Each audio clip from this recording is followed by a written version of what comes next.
ಬಹಳ ಸಿಂಪಲ್ಲಾಗಿ tomato upma recipe ಮಾಡೋಣ ಬನ್ನಿ.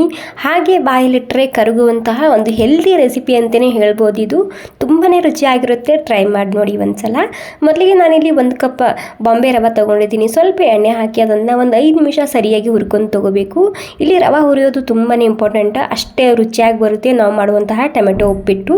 ಎಣ್ಣೆ ಬಿಸಿ ಆದಮೇಲೆ ಜೀರಿಗೆ, ಸಾಸಿವೆ, ಉದ್ದಿನಬೇಳೆ, ಹಸಿಮೆಣಸಿನ್ಕಾಯಿ, ಇಂಗು, ಕರಿಬೇವು ಸೊಪ್ಪು ಹಾಕ್ಕೊಂಡಿನಿ. ಎಲ್ಲನೂ ಬಾಡಿಸ್ಕೊಂಡಾದ್ಮೇಲೆ ಕಾಜು ಮತ್ತು ಈರುಳ್ಳಿ ಸೇರಿಸ್ತಿದ್ದೀನಿ. ಈರುಳ್ಳಿ ಕೆಂಪಾದ್ಮೇಲೆ ಟೊಮೆಟೊನ ಹಾಕ್ಕೊಂಡು ಸಾಫ್ಟ್ ಆಗೋ ತನಕ ಹುರ್ಕೋಬೇಕು.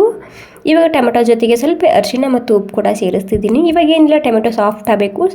ಟೊಮೆಟೊ ಸಾಫ್ಟ್ ಆದಮೇಲೆ ಇಲ್ಲಿ ನಾನು 1 ಕಪ್ ರವಕ್ಕೆ 2.5 ಕಪ್ ಆಗುವಷ್ಟು ನೀರನ್ನ ಹಾಕ್ತಿದ್ದೀನಿ. ಕರೆಕ್ಟಾಗಿರುತ್ತೆ, ಸ್ಮೂತಾಗಿ ಸಾಫ್ಟಾಗಿ ಬರುತ್ತೆ ಟೊಮೆಟೊ ಉಪ್ಮಾ ರೆಸಿಪಿ. ನೀರು ಕುದಿ ಬಂದಾದಮೇಲೆ ರವಾನ ಹಾಕ್ಕೊಂಡು ಸ್ಲೋ ಗ್ಯಾಸಲ್ಲಿ ಒಂದು 2-3 ನಿಮಿಷ ಮುಚ್ಚಿಟ್ರೆ ಸಾಕು. ಸೂಪರ್ ಆಗಿರುವಂತಹ ಹೆಲ್ದಿ ಆಗಿರುವಂತಹ ಟೊಮೆಟೊ ಉಪ್ಮಾ ರೆಸಿಪಿ ರೆಡಿ ಆಗುತ್ತೆ. ಖಂಡಿತ ಟ್ರೈ ಮಾಡಿ ನೋಡಿ. ಇಷ್ಟ ಆಗಿದ್ರೆ ಒಂದು ಲೈಕ್ ಮಾಡಿ. Thank you.